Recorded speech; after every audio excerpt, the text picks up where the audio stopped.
Ayatollah খমিনীর একটি কথা আমার মনে পড়ে, কি সাহস তার। ইমান আকীদা যাই থাকুক, আকীদার প্রশ্নে আমরা আপোষ করব না, কিন্তু এই কথাটা তো বলতেই পারি।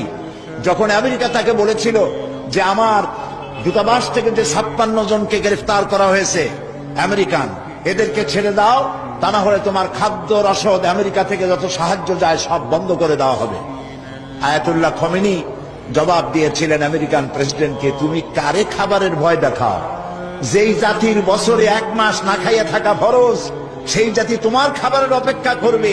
তোমার মতো কাফেরদের খাবারের কোনো পরোয়া আমরা করি না।